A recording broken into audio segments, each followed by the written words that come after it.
Alright, so here's a Smittybilt 2883 Overlander rooftop tent. Bit of a mouthful, but here it is.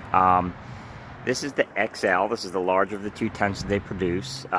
It's intended for either a large SUV, so not your cheap Wranglers, but maybe if you got a Suburban or something, or a trailer, like I have here on my custom camping/utility trailer. Set it up last night. As you can see, decided to camp in a driveway. Couldn't wait for the first camping trip. Did really well. But here's a little exterior overview. Right now I have the rain fly on, which is that darker green piece. I'll probably just leave that on the majority of the time. But you've got your 4 windows on either side. The ones that are not under the rain fly had these little awnings, and they are held in place with these metal little spring rods here. Coming around to this side, got our ladder, telescoping ladder to go up. I have it in the lower of the 2 positions, or longer of the 2 positions for this trailer. Again, if you had something lower to the ground, maybe you'd use the lower one. They tell you can drill holes in the ladder rungs. You can see the higher hole option here, so I guess you can pop more 3/8 holes in to get whatever adjustments you want, but it comes with 2. I got it in the longer one, works good for this.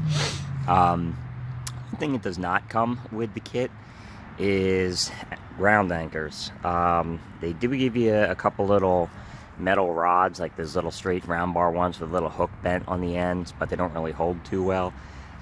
When you pop the XL out, the XL tent, it has this covered veranda, which is really nice. You know, when you're getting in and out of the tent, you know, you've got a little rain cover, you've got a little extra sun protection, wind protection, and so on from this side of the tent.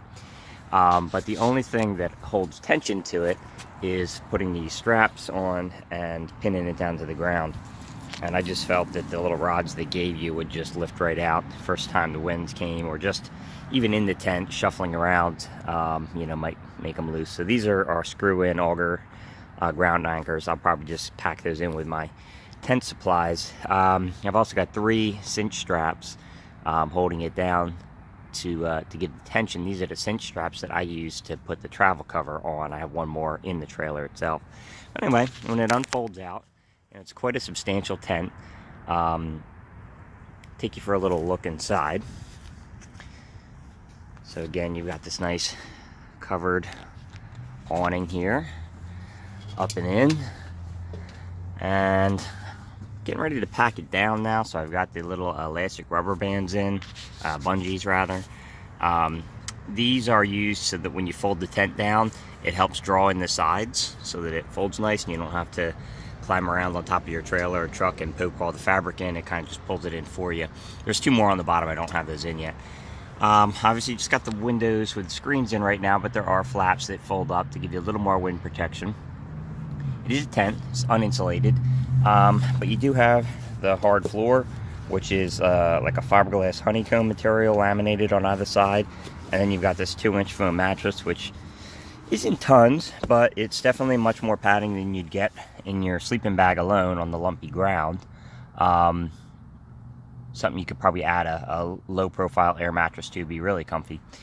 But that did give a great amount of insulation. So it was one of the things that you can get on regular tents on the ground a lot, is that cold sort of soaking up through from the ground, and you didn't get that here, so that was really nice. Another thing was ventilation. You've got little clamshell vents in the corner, one there and one there, and they did a great job at making sure there was no condensation in this thing at all last night. I had it completely zipped up when we went down to, I think it was 28 degrees last night. So I fully expected to find some little raindrops on the ceiling in here in the morning, and there was nothing. Speaking of the ceiling and the rest of the material, I forget what they call it. It's like 600 denier fabric or something like that. I don't know about all that, but I do know it's really, really thick and robust, and it's like vinyl coated on all the seams. You know, I know there's a lot more expensive rooftop tents out there. This wasn't super cheap, but it is the cheapest one in this size range for sure. But it's extremely well built in my opinion. We'll see how long it lasts and if we come up with any issues down the road, but at the moment I'm definitely thoroughly impressed. So as I mentioned earlier, we do have a snowstorm coming today. It's supposed to be 8 to 10 inches of heavy wet snow, and I don't really need it laying on the tent for no reason. So I'm going to go ahead and pack it up, and we'll do a time-lapse video of that so you can kind of see how that process works. And other than that, I guess we'll check in next time we have an actual camping review. Alright, see ya.